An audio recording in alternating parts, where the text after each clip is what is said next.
June, 323 BC. The palace of Nebuchadnezzar II, Babylon. The air in the cavernous throne room is thick, not with the scent of incense and power, but with the cloying, sweet stench of decay. It clings to the tapestries depicting ancient hunts and forgotten gods, a smell of swamp rot and sickness that even the cool night breeze from the Euphrates cannot wash away. The only sound is the ragged, rasping breath of the man on the bed, a sound like gravel being dragged over stone. He's burning. A fever that began after a night of heavy drinking has raged for 10 days, a relentless fire consuming him from within.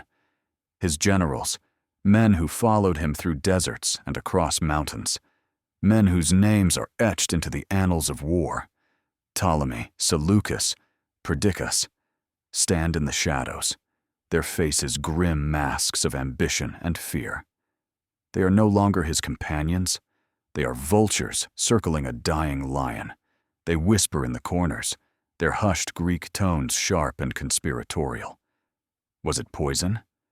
Was it the wine, a special vintage from his cupbearer, Iolaus, whose brother Cassander he had recently threatened? Or was it the gods themselves, finally punishing the mortal who dared to call himself their equal? The man on the bed, Alexander, shivers despite the oppressive heat. His skin, scarred from a dozen battles, is slick with a feverish sweat. In his delirium, he does not see his generals. He sees ghosts.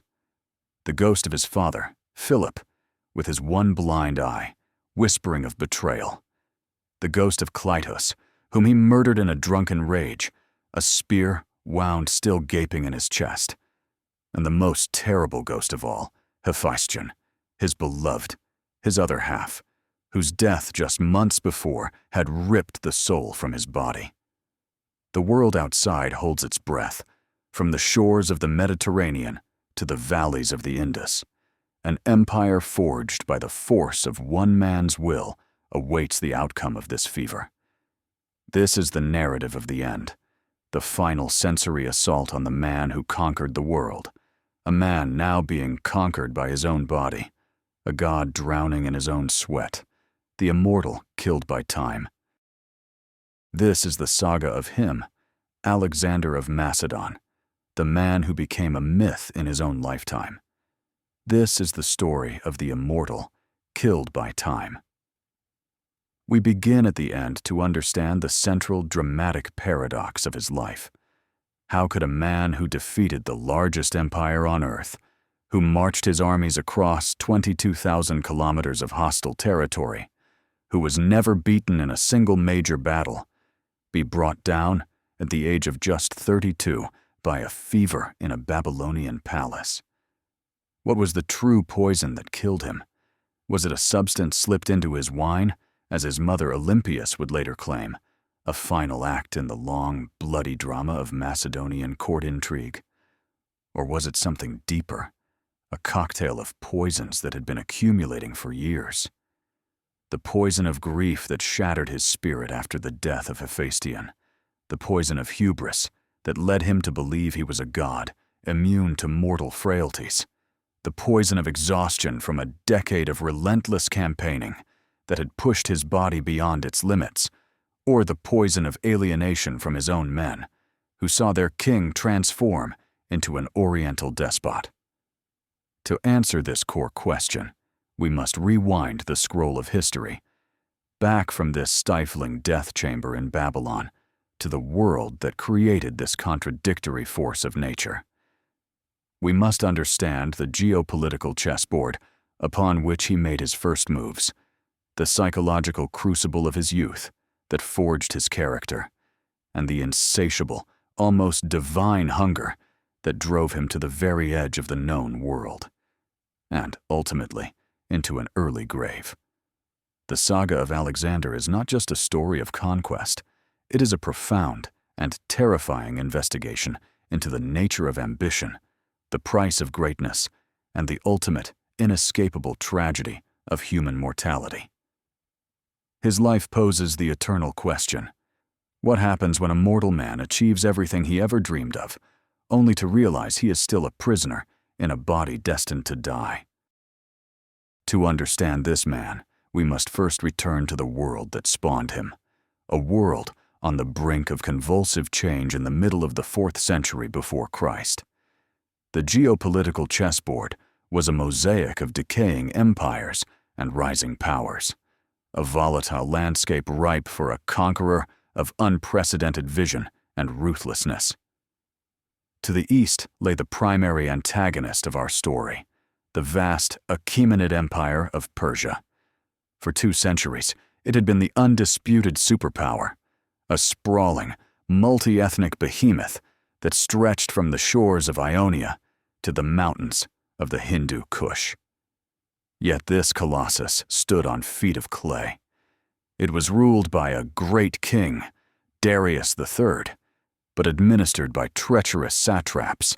Its enormous armies were often poorly led mercenary forces, and its immense wealth bred complacency and corruption. It was a ripe fruit, waiting for a hand strong enough to pluck it.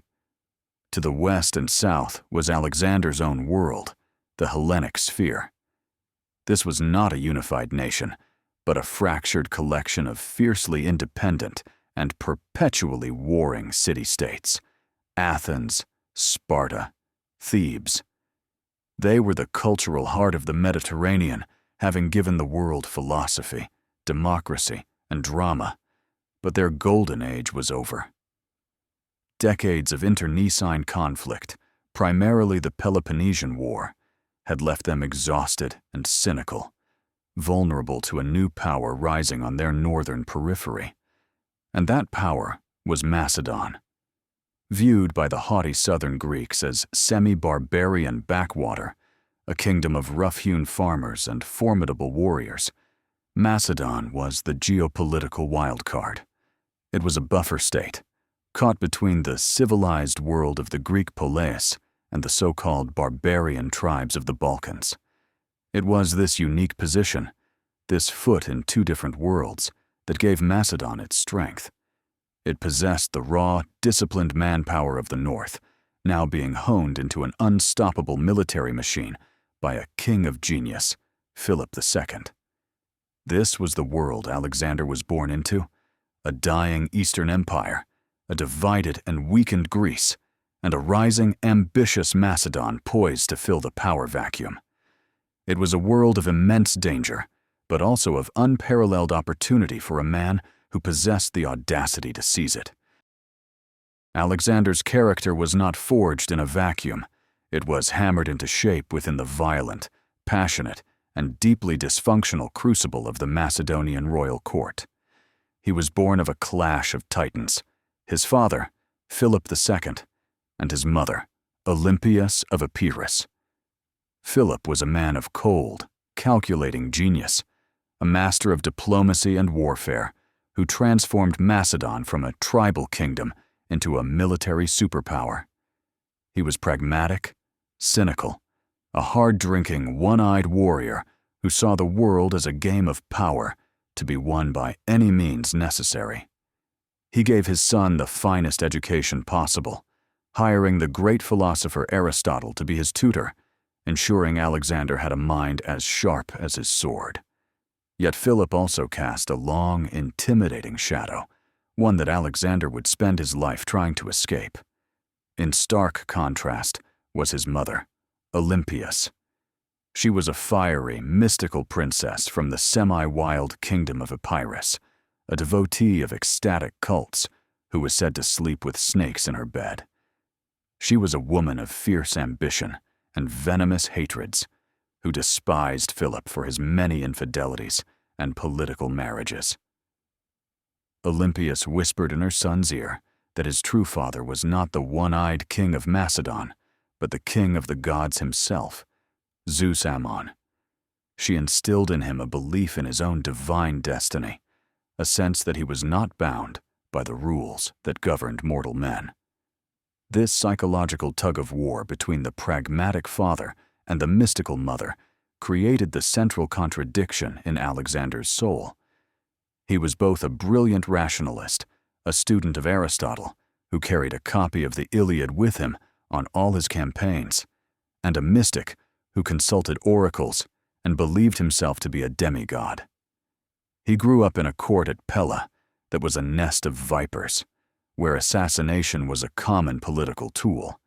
He learned from a young age that power was precarious, that betrayal could come from his closest kin, and that survival depended on absolute ruthlessness. This upbringing forged a man of terrifying complexity, charming yet cruel, generous yet paranoid, a visionary idealist and a pragmatic butcher. He was the perfect instrument for the violent age in which he lived, a man uniquely equipped to both unite and destroy worlds. The world got its first true glimpse of the terrifying prodigy that was Alexander during the decisive battle that would seal his father's dominance over Greece. The event was the Battle of Chaeronea in August of 338 BC.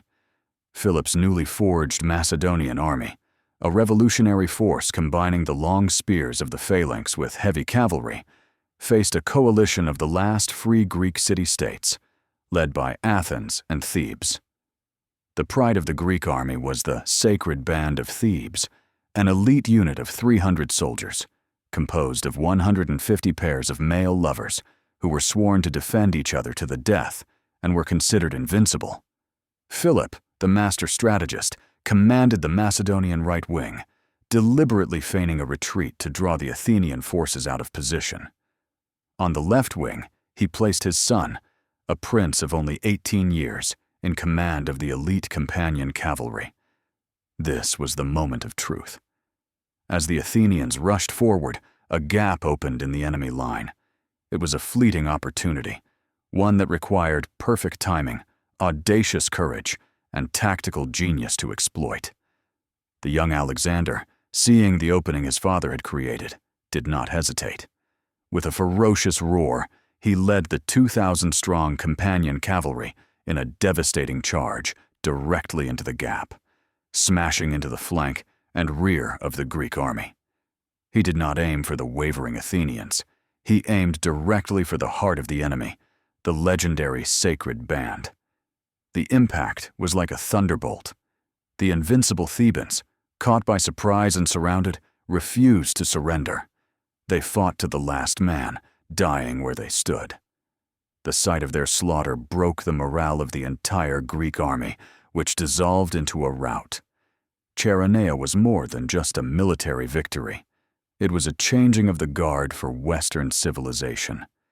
It marked the end of the era of the independent Greek city-state and the beginning of the age of empires. For Alexander, it was his brutal, bloody coming of age. He had not just proven himself a capable commander, he had demonstrated a killer instinct, an appetite for the decisive, all-or-nothing gamble that would become his hallmark. His father, Philip, is said to have wept with joy at the sight, declaring, "My son, seek thee out a kingdom equal to thyself, for Macedonia is too small for thee." The prophecy was born in the blood of the Thebans. Beneath the surface of the brilliant strategist and charismatic leader lay a deeper, more mysterious force that drove Alexander onward, a motivation that cannot be explained by simple ambition for power or wealth. The Greeks had a word for it: pothos. It translates roughly as longing or yearning, but its meaning in the context of Alexander is far more profound. It was a consuming, quasi-mystical desire to go further, to see what lay beyond the next mountain range, to march to the very edge of the world, to achieve what no mortal had ever achieved before. This was not the rational calculation of a king expanding his territory. It was the spiritual quest of a man haunted by myth. From his youth, Alexander was obsessed with the heroes of the Homeric epics, particularly Achilles. He slept with a copy of the Iliad, annotated by Aristotle, under his pillow, and he saw himself as the new Achilles, destined for a short life, but eternal glory. His entire invasion of Asia was framed as a new Trojan War, a grand campaign of revenge for Persia's past invasions of Greece. Yet his pathos went beyond even emulating Achilles. He also saw himself in competition with gods and demigods like Heracles and Dionysus, who, according to legend, had traveled to India. This divine rivalry fueled his relentless drive eastward. When he conquered a territory, his first instinct was not to consolidate his rule, but to ask, what lies beyond? This insatiable longing explains some of his most seemingly irrational decisions. It explains why, after conquering the entirety of the Persian Empire and becoming the richest and most powerful man in the world, he did not stop to enjoy his spoils, but instead plunged his weary army into the unknown territories of Bactria and India. It explains his desire to circumnavigate Africa, to explore the Caspian Sea, and to conquer Arabia, plans that were cut short only by his death. This pathos was both his greatest strength and his fatal flaw. It was the engine that propelled him to unprecedented heights of achievement, but it was also a fire that could not be quenched. It made him blind to the very real limitations of his men, and, ultimately, of himself. He was a man chasing the horizon, a man driven by a longing so vast that no earthly conquest could ever satisfy it. He was not just conquering the world, he was trying to conquer the very concept of limits, a battle that no mortal, not even one who believed himself a god, could ever hope to win. One of the most defining and symbolic moments of Alexander's youth, an event that seemed to prophesy his entire life, was his encounter with a horse. This was no ordinary animal. This was Bucephalus, a massive black stallion with a white star on his forehead, a creature of immense power and wild spirit. He was brought before King Philip by a Thessalian horse trader for the exorbitant price of 13 talents, but no one could tame him. The horse reared and fought against any man who approached, and Philip, frustrated, ordered him to be taken away. At that moment, a young Alexander, perhaps only 12 or 13 years old, spoke up, declaring that he could handle the beast. The court laughed, but Alexander insisted, even offering to pay the full price of the horse himself if he failed. Philip, amused, agreed to the wager. What happened next, as described by Plutarch, was a remarkable display of intuition and empathy. Alexander had noticed something the other men had not. The horse was afraid of his own shadow, which danced and leaped before him. He calmly took the reins, turned Bucephalus to face the sun, so that his shadow fell behind him, and began to speak to him gently, stroking him. The horse's panic subsided. Then, with one fluid motion, Alexander leaped onto his back. Bucephalus, startled, took off at a gallop, but Alexander held on, not fighting the horse's power, but guiding it, becoming one with it.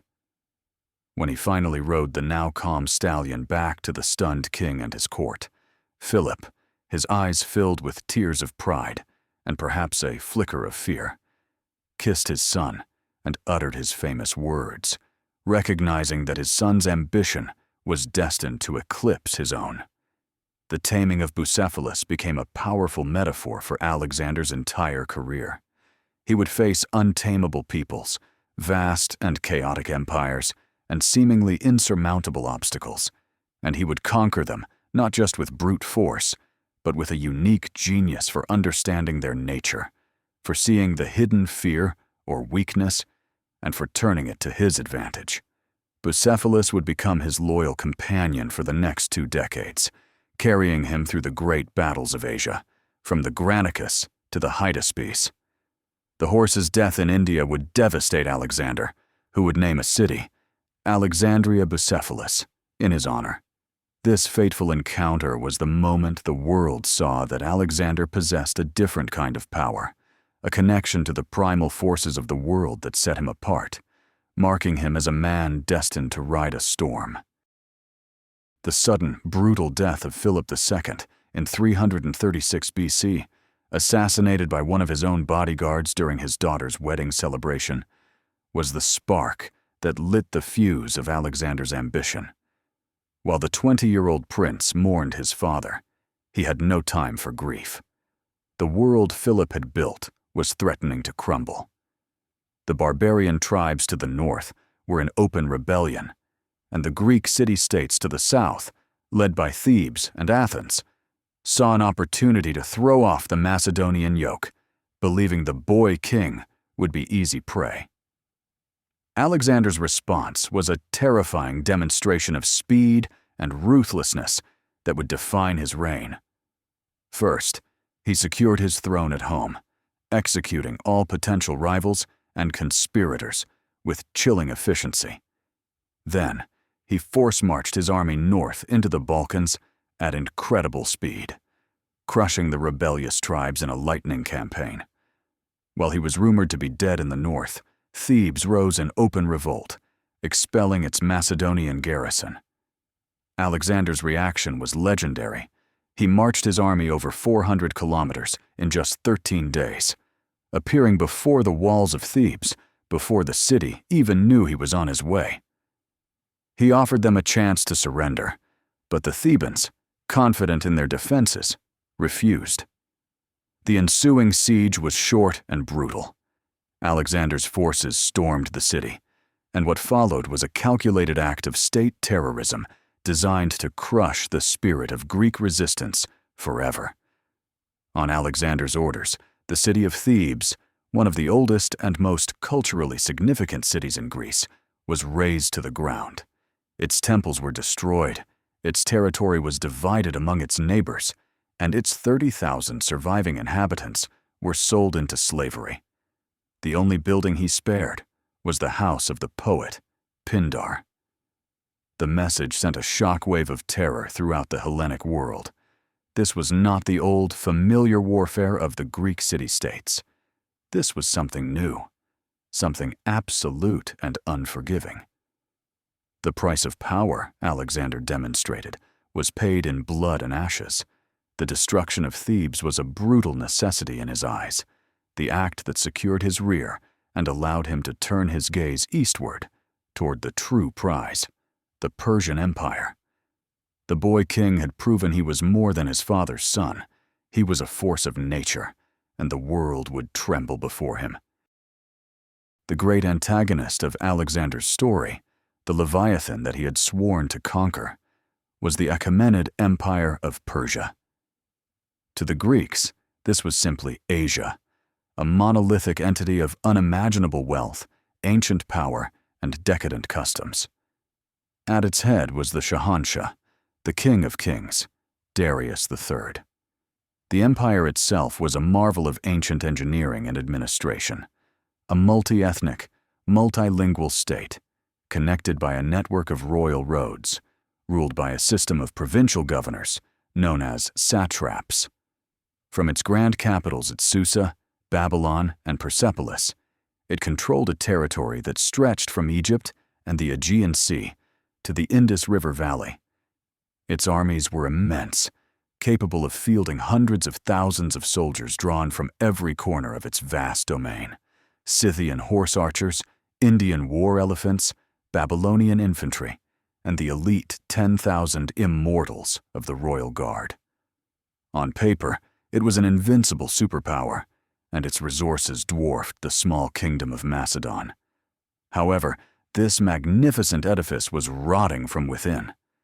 A century of court intrigues, assassinations, and dynastic struggles had weakened the central authority of the great king. Many of the satraps were effectively independent rulers whose loyalty was questionable and who often fought amongst themselves. The empire's military, while vast, was a cumbersome and disparate force. It relied heavily on Greek mercenaries, who were often the best soldiers in its ranks, creating a fatal dependency on the very people it sought to dominate. The man who ruled this fragile giant, Darius III, was a tragic figure. He was by all accounts a brave and noble man, but he was not a military genius. He consistently underestimated Alexander, viewing him as little more than a provincial upstart, an arrogant boy leading an army of barbarians. He failed to grasp the revolutionary nature of the Macedonian military machine, the combined arms tactics of the phalanx and companion cavalry, and the sheer, terrifying force of will that drove its commander. Darius was a king who played by the old rules of ceremonial warfare, while Alexander was rewriting the rulebook entirely. The clash between them was not just a clash of armies, but a clash of worlds.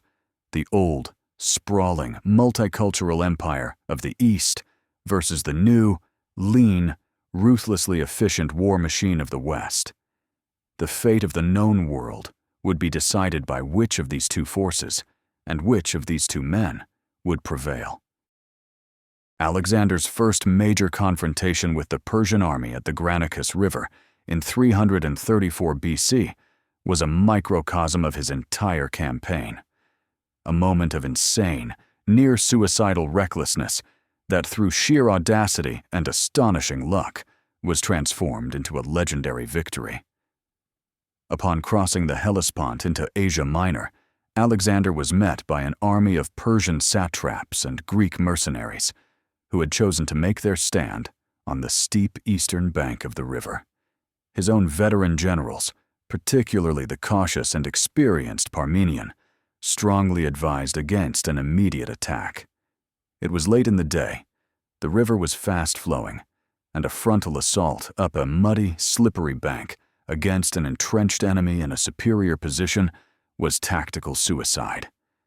Any sane commander would have waited for morning, seeking a better crossing point. But Alexander was not a sane commander. He saw hesitation not as prudence, but as an omen of defeat. He believed that any delay would embolden the enemy and shatter the myth of his own invincibility. He understood the psychology of war. The first blow must be terrifying and decisive. Ignoring the protests of his generals, he gave the order to charge. With the battle cry, Enalios, an invocation of the war god, he personally led the right wing of the companion cavalry into the churning water and directly up the bank into the teeth of the Persian defense. The scene was one of utter chaos. Men and horses slipped and fell in the mud. Arrows and javelins rained down from above. Alexander himself was in the thick of the fighting, a conspicuous figure with his gleaming armor and two large white plumes on his helmet. He fought like a man possessed, cutting down Persian nobles. At one point, his spear shattered, and he was dismounted. A Persian satrap, Spithridates, raised his scimitar to strike a fatal blow from behind, but at the last second, one of Alexander's officers, Clitus the Black, severed the Persian's arm, saving the king's life. This brush with death did not teach Alexander caution. It did the opposite. It confirmed his deepest-held belief that he was under the special protection of the gods, that he was a man of destiny whom fate itself would not allow to fail. The sheer ferocity of his charge shattered the Persian center, and the rest of the army, witnessing the impossible, followed him to a stunning victory. The fatal mistake at the Granicus was not his, but his enemy's, for underestimating the power of a man who did not believe in impossibilities. After his victory at the Battle of Issus, where he had routed the main Persian army and captured the family of Darius III, Alexander marched his army into the heart of Anatolia. There, in the city of Gordium, he was presented with a challenge that was part political problem, part mythological test.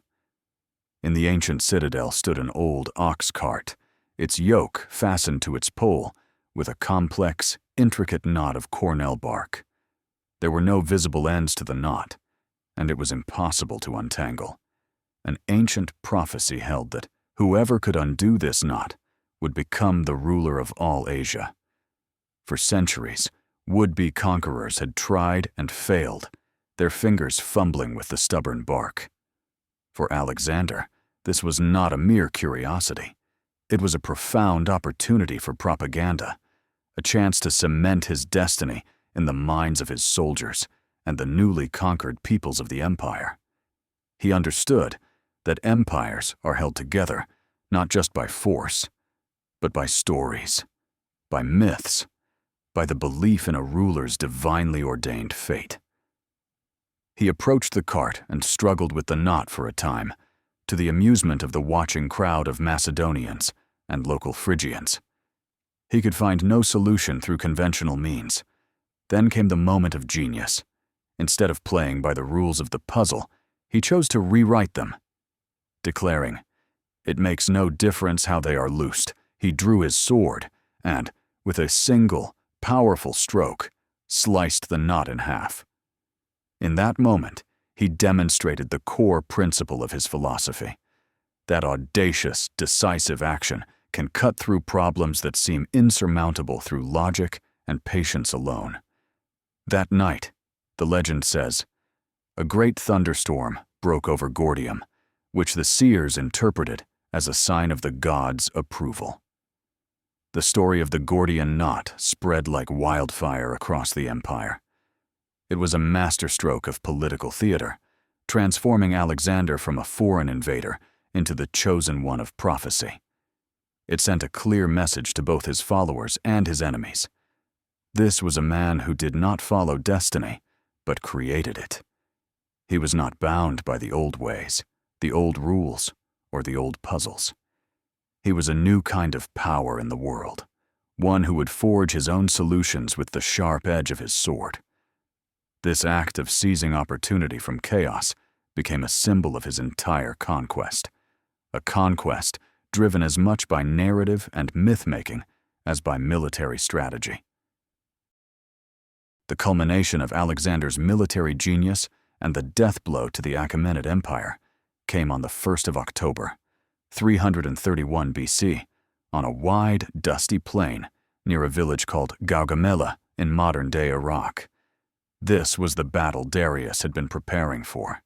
He had learned from his previous defeats and had chosen the ground himself, leveling it to give his scythed chariots maximum advantage. He had amassed an enormous army, with ancient sources claiming up to 1 million men, though modern estimates suggest a still massive force of around 250,000, outnumbering Alexander's 47,000 men by at least 5 to 1. The sensory chaos of that day must have been overwhelming. The air was thick with dust kicked up by 1 million marching feet, the sun glinting off a sea of bronze and iron. The sound was a deafening cacophony, the rumble of the approaching Persian host, the braying of trumpets, the terrifying war cries of dozens of different nations, and the rhythmic stamp of the Macedonian sarissas hitting the ground in unison. Darius had placed himself in the center of his line, surrounded by his elite immortals, confident that his vast numbers and his fearsome scythed chariots would crush the smaller Macedonian force. Alexander, once again rejecting Parmenion's advice to attack at night, devised a brilliant and highly unorthodox plan. He advanced with his army in an oblique formation, seeming to move sideways to draw the Persian left wing out. As Darius took the bait and sent his cavalry to encircle the Macedonians, a gap began to open in the Persian center, near Darius himself. This was the moment Alexander had been waiting for. He had held his finest troops, the companion cavalry, in reserve. Now he personally led them in a devastating wedge-shaped charge, a surgical strike aimed directly at one man: Darius. The great king, seeing this blonde-haired fury on his black stallion charging directly at him, cutting a bloody path through his own royal guard, panicked. He turned his chariot and fled the battlefield. The flight of the king shattered the morale of the entire Persian army. What had been a battle became a slaughter. Gaugamela was Alexander's masterpiece, a triumph of strategy, timing, and sheer, terrifying nerve. In a single afternoon, he had broken the back of an empire that had stood for 2 centuries. The road to Babylon, Susa, and Persepolis now lay open. The conquest of Asia was complete. The apotheosis of Alexander had begun. After the shattering victory at Gaugamela and the capture of Babylon, Alexander made a decision that revealed the true, cosmic scale of his ambition. It was not enough to be the king of Macedon, the hegemon of Greece, and the new great king of Persia. He needed divine confirmation. And so, he embarked on one of the most remarkable journeys of his life, a perilous trek across the scorching Libyan desert to a remote oasis called Siwa. This oasis was home to one of the most revered oracles of the ancient world, the oracle of the Egyptian god Amun-Ra, whom the Greeks equated with their own king of the gods, Zeus. For Alexander, this was a deeply personal pilgrimage. It was a quest to answer the question that his mother, Olympias, had planted in his mind since childhood. Was he merely the son of the mortal Philip, or was he something more? The journey itself was an ordeal.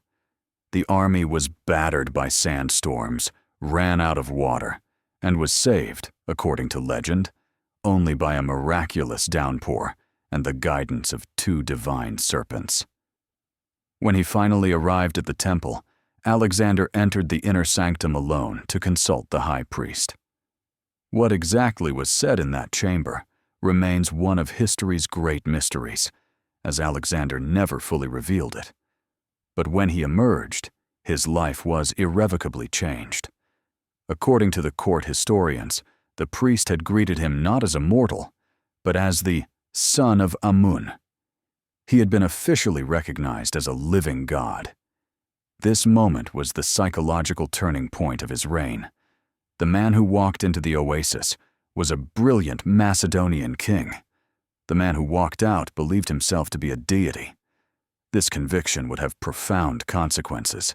It fueled his hubris, his growing belief that he was infallible and invincible. It also began to create a dangerous chasm between him and his men. His Macedonian veterans, proud and fiercely egalitarian, were willing to follow a king, even a great one. But they were deeply uncomfortable with the idea of prostrating themselves before a living god and adopting the subservient customs of the conquered Persians. The journey to Siwa, which Alexander saw as the confirmation of his divine status, was also the moment he began to shed his mortal Macedonian identity. He was no longer just Alexander, son of Philip. He was Alexander, son of Zeus. This psychological triumph planted the seeds of his future isolation, paranoia, and, ultimately, his downfall. To understand the immense psychological pressure that defined Alexander's later years, we must look not at an enemy, but at the one person who truly shared his soul, Hephaestion, son of Amintor. He was not a rival or a subordinate. He was, in Alexander's own words, his other self. They were childhood friends, having studied together under Aristotle, and their bond was the single most important personal relationship in Alexander's life. Ancient writers are clear that their connection was one of profound, consuming love, in the tradition of the Greek heroic pairs, like Achilles and Patroclus, a comparison Alexander himself explicitly made. Hephaestion was his king's ultimate confidant, the only person with whom the increasingly isolated Alexander could be truly himself, shedding the heavy mantle of kingship and godhood. He was not the most brilliant of Alexander's generals, that was Craterus, but his loyalty was absolute, and his counsel was indispensable. Alexander famously said, "Craterus loves the king, but Hephaestion loves Alexander."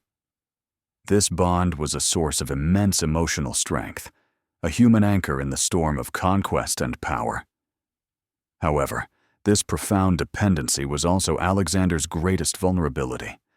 As Alexander's power grew and his divine pretensions increased, Hephaestion was one of the few who embraced his vision of a fused Greco-Persian culture, willingly adopting Persian customs and marrying a Persian princess, Drypectus, the sister of Alexander's own Persian wife, Statera.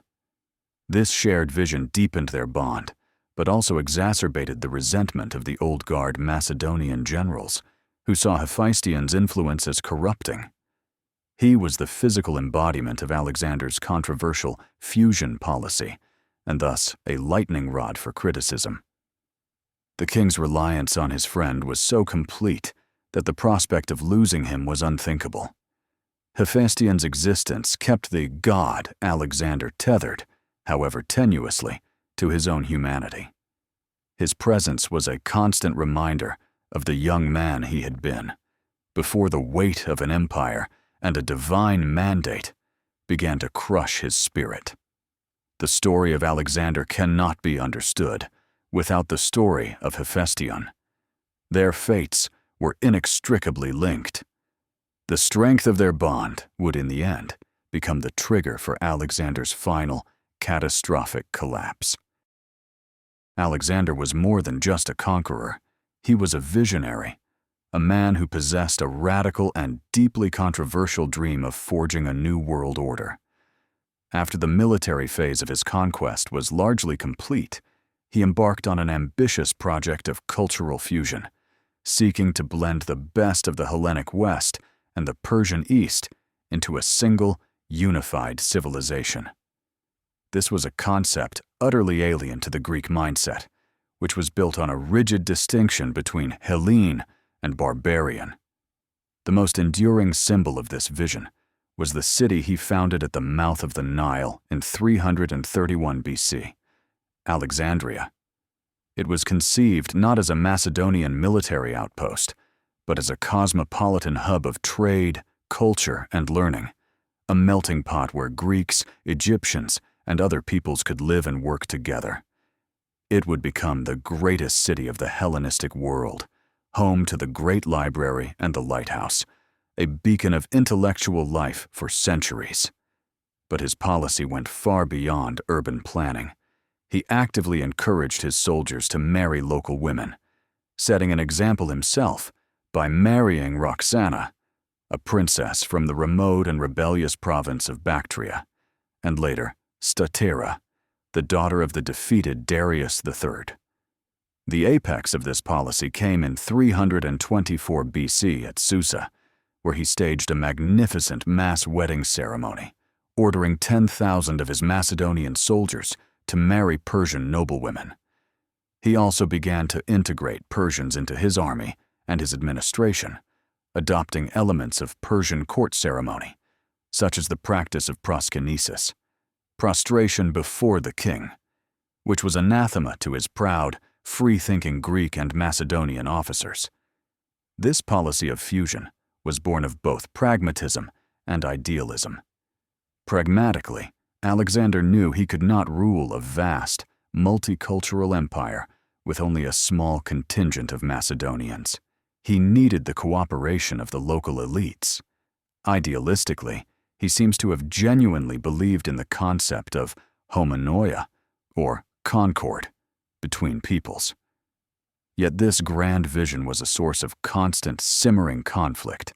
His own men saw it as a betrayal of their traditions, a dangerous slide into barbarian decadence that threatened to corrupt everything they had fought for. Alexander was trying to build a bridge between two worlds, but in doing so, he risked alienating the very men who had helped him conquer them. The engine of Alexander's conquest, the instrument that made his ambition a reality, was the Macedonian army. This was not just a collection of soldiers, it was a living, breathing entity with its own culture, its own pride, and its own soul. The core of this machine was the phalanx, infantrymen armed with the sarissa, a fearsome 18-foot pike that presented an impenetrable wall of spear points to the enemy. But its true power lay in its combination with the heavy companion cavalry, a force of landed nobles who were the king's companions, a brotherhood forged in battle. This was the army Philip had created and Alexander had perfected.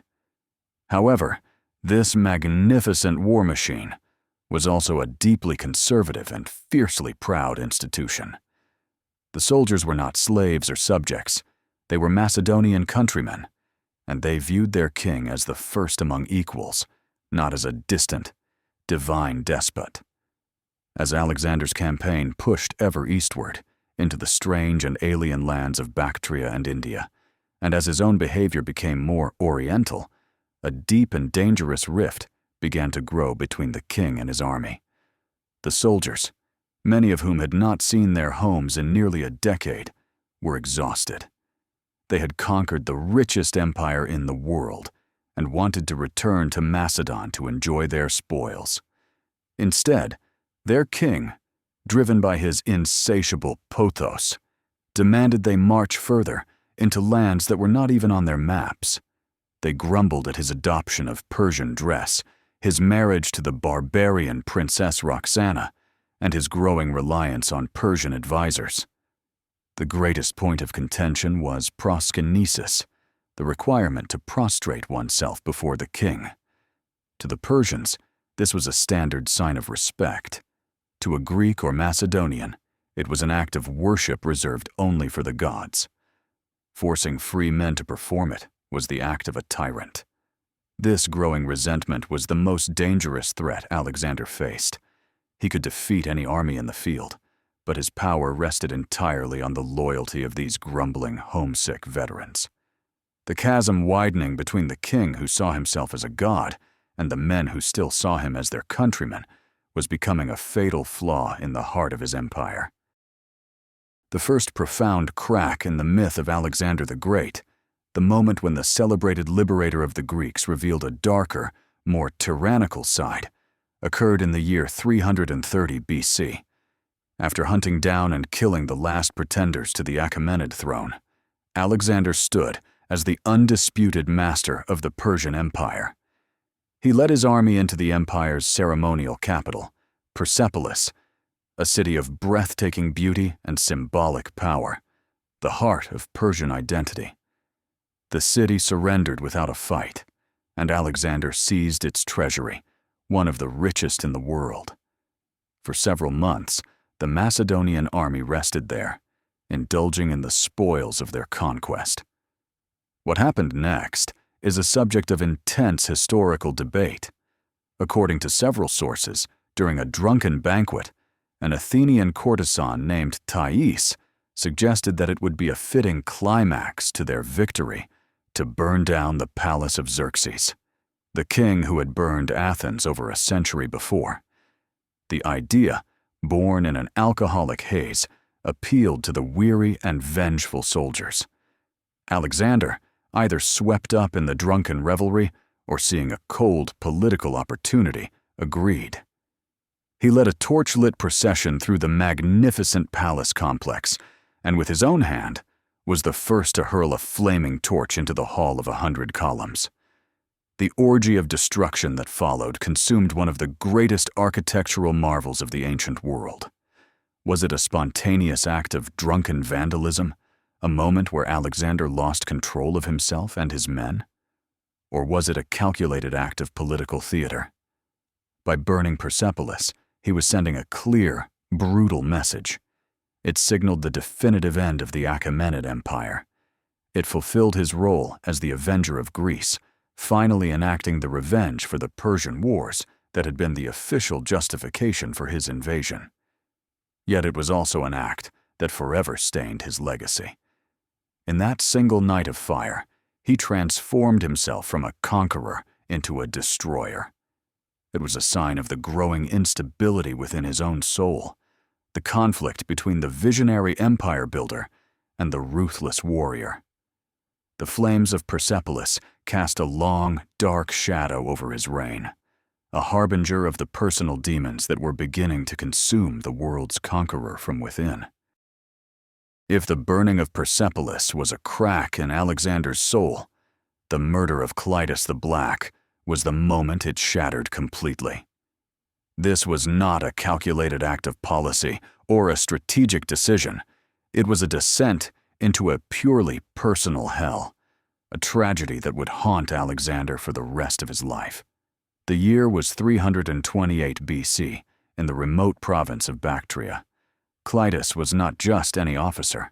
He was a veteran of Philip's generation, the commander who had saved Alexander's life with a single sword stroke at the Battle of the Granicus. He was a man who embodied the old Macedonian virtues of plain speaking and loyalty. During a banquet, as the wine flowed freely, a heated argument erupted. Flatterers at the court began to praise Alexander, comparing him favorably to the gods and belittling the achievements of his father, Philip. This infuriated Clitus, who saw it as an insult to the king who had built the army that made all of Alexander's conquests possible. Drunk and angry, he rose and reminded Alexander of his debts to his father and to the old guard, shouting that Alexander's new barbarian ways were a disgrace. He gestured to his own arm, the one that had saved the king, reminding him that it was Macedonian blood, not divine intervention, that had won his victories. Alexander, equally drunk and consumed by a furious rage at this public challenge to his authority and his divine pretensions, flew into a frenzy. His bodyguards, sensing disaster, tried to restrain him and hustle Clitus out of the room. But in a moment of pure, uncontrolled fury, Alexander broke free, snatched a spear from a guard, and ran Clitus through, killing him instantly. The aftermath was horrific. As Clitus collapsed, Alexander's rage vanished, replaced by an overwhelming wave of guilt and remorse. He realized he had murdered the man who had saved his life, a friend, in a fit of drunken anger. He pulled the spear from Clitus's body and tried to impale himself on it, but his guard stopped him. For 3 days, he locked himself in his tent, refusing to eat or drink, weeping uncontrollably, overcome by the shame of his actions. He was eventually coaxed out, and his court philosophers absolved him, blaming the wine and his anger. But the wound was deeper. This was the point of no return. The murder of Clitus was the ultimate betrayal of his Macedonian roots, a horrifying demonstration of how absolute power and his belief in his own divinity had corrupted him, turning him into the very thing he despised, a tyrant who murdered his own friends. For a decade, Alexander and his army had seemed like an unstoppable force of nature, a wave that had washed over Asia, crushing every army and kingdom in its path. But every force of nature eventually meets an immovable object. For Alexander, that object was not a fortress or an enemy host, but the collective will of his own men. In the summer of 326 BC, after a hard-fought victory against King Porus and his war elephants at the Hydaspes River, Alexander stood at the edge of the known world. He had reached the Hyphasis River, the modern Beas in the Punjab region of India. For him, this was not the end, but another beginning. He had heard tales of the great river Ganges further east, of vast empires and untold riches. Driven by his unquenchable pothos, he announced his intention to march on. But his army had finally reached its breaking point. His men were thousands of miles from home. They were exhausted by years of relentless campaigning, battered by unfamiliar climates, and demoralized by fighting against terrifying new enemies like the war elephants. They were physically and psychologically spent.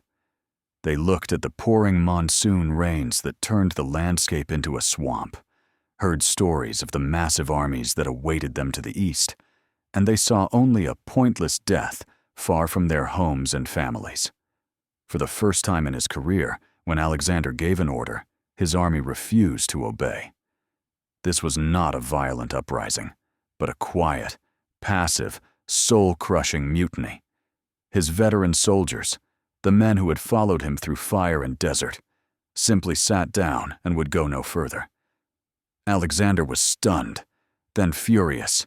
He pleaded, he cajoled, he threatened, he shamed them, reminding them of their shared glories. He locked himself in his tent for 3 days, hoping they would relent.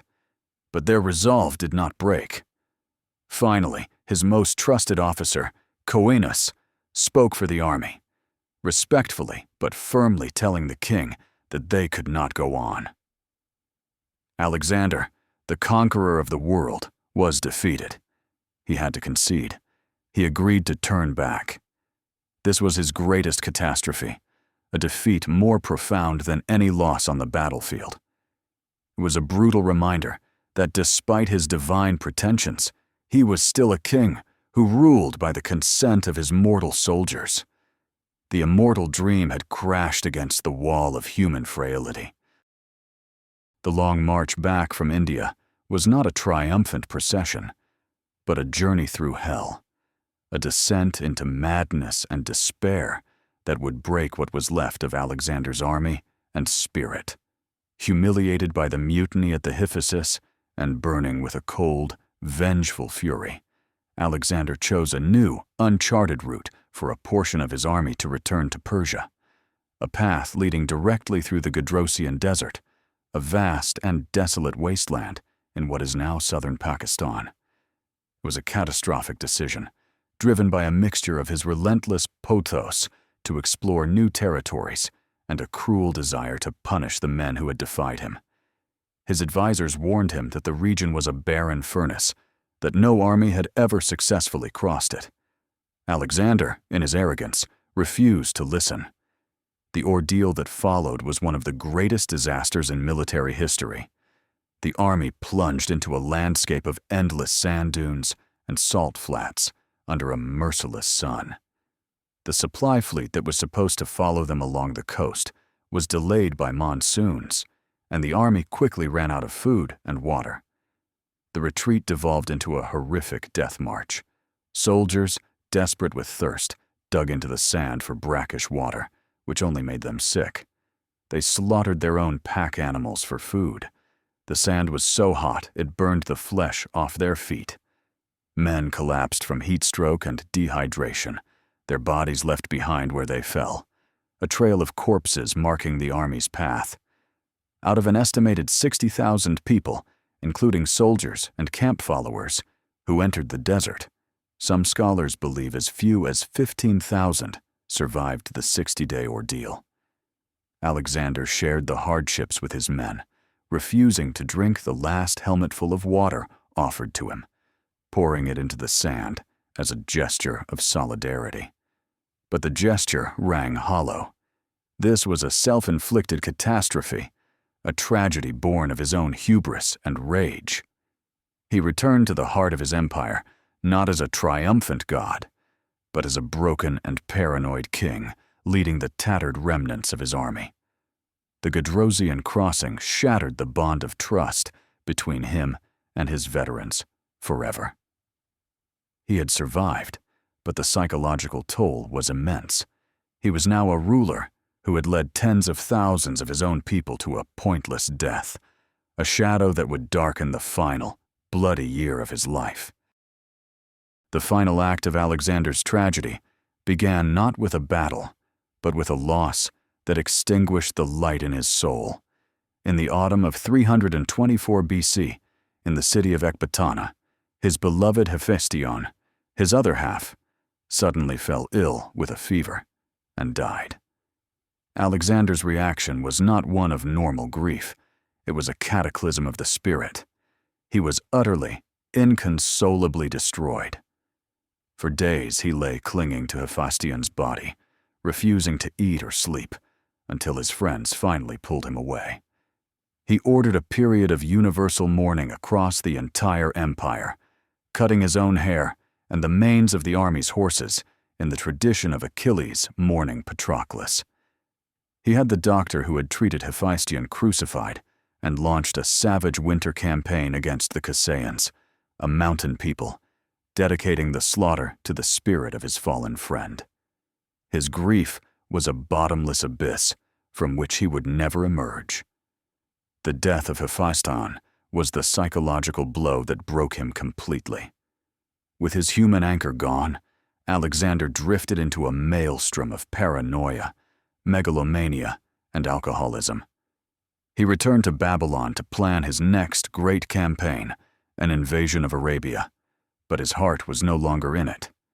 He spent his days and nights in a series of lavish, alcohol-fueled banquets, attempting to drown his sorrow in wine. It was at one of these parties in late May of 323 BC that he drank a massive bowl of unmixed wine, felt a sharp pain, and fell into the fever that would kill him. For 11 agonizing days, he battled the illness as the empire held its breath. His generals, already positioning themselves for the inevitable power struggle, filed past his bed one last time. They say that when they asked him the most critical question, "To whom do you leave your kingdom?" the dying Alexander whispered his final, fateful words, "To the strongest." It was not a succession plan. It was a prophecy of chaos. He finally succumbed on the 10th or 11th of June. The man who had conquered the world lay dead at 32, his body broken by fever, his spirit shattered by grief. The death of Alexander the Great did not bring peace. It unleashed a whirlwind of war and chaos that would last for generations. His final, ambiguous words, "To the strongest," were a death sentence for the unified empire he had created.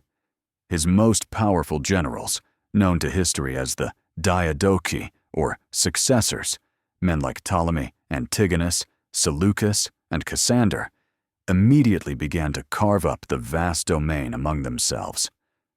The 40 years following his death were a period of almost constant, brutal warfare, as these former brothers-in-arms betrayed and slaughtered one another in a naked grab for power. Alexander's own family was systematically exterminated in the chaos. His mother, Olympias, was executed. His Bactrian wife, Roxana, and his young son, Alexander IV, were murdered, extinguishing his bloodline forever. The grand dream of a fused, multicultural Hellenistic empire died with them, replaced by a collection of warring successor kingdoms. The Ptolemaic kingdom in Egypt, the Seleucid Empire in Persia and the Near East, and the Antigonid dynasty in Macedon and Greece. In this way, Alexander's legacy became immediately conflicted. He was the unifier who, in death, became the ultimate divider. His legacy is a mirror, reflecting what different cultures wish to see. To the West, he is often celebrated as Alexander the Great, the military genius, the brilliant strategist who toppled a decadent Eastern empire and spread the supposedly superior culture of Hellenism across the known world. He is the heroic figure of Plutarch and Arrian, a civilizing force who founded cities and opened up new avenues of trade and intellectual exchange. But to the East, particularly in the Persian tradition, his legacy is far darker. There he is often remembered as Iskandar the Accursed, a destructive and sacrilegious conqueror who burned their sacred texts, destroyed their holy capital of Persepolis, and brought an end to a great native dynasty. He is seen not as a liberator, but as a ruthless imperialist. This fundamental conflict of interpretations is the core of his historical identity. Was he a visionary who dreamed of uniting humanity, or a blood-soaked tyrant driven by an insatiable ego? The truth, like the man himself, is profoundly and irreconcilably complex. So we return to the central dramatic paradox. Why was the immortal killed by time? What was the true poison that felled the world's greatest conqueror at the age of 32? The final answer is not a simple one, for he was not killed by a single poison, but by a fatal cocktail of many, administered over the course of his violent, super-compressed life. There was, of course, the literal physical poison of disease. Whether it was malaria from the swamps of Babylon, typhoid fever from contaminated water, or the effects of acute pancreatitis brought on by his binge drinking, his body was profoundly weakened and susceptible. For over a decade, it had been pushed to the absolute limits of human endurance. It was riddled with old wounds, including a near-fatal arrow wound to the lung that he had suffered in India. The physical machinery of Alexander was simply worn out, a victim of the relentless pace he had set for himself. But the more potent poisons were psychological and spiritual. there was the slow poison of absolute power, which, as the Greeks knew, inevitably corrupts. It fueled his hubris, eroded his judgment, and isolated him from honest counsel, trapping him in an echo chamber of flatterers and sycophants. There was the insidious poison of divinity, his belief in his own godhood, which severed his connection to his own humanity and made him intolerant of any dissent or limitation. This led directly to the murder of Clitus and the alienation of his own Macedonian soldiers, the very men upon whom his power depended. And finally, there was the acute poison of grief. The death of Hephaestion was the emotional blow that shattered his will to live. It removed the last buffer between him and his demons, leaving him adrift in a sea of sorrow and paranoia. In the end, Alexander was consumed by the very fire that drove him. His pathos, his insatiable longing for more, was a force that could conquer empires, but could not conquer the fundamental frailties of the human body and spirit. He lived his entire life as a sprint, a desperate race against the mortality he so feared. And in the end, that race itself is what killed him. The immortal was not felled by an assassin's plot, but by the cumulative weight of being Alexander the Great. The verdict of history on Alexander is a lesson in the eternal tragedy of human potential. His life stands as the ultimate cautionary tale about the clash between godlike ambition and the unyielding constraints of human frailty.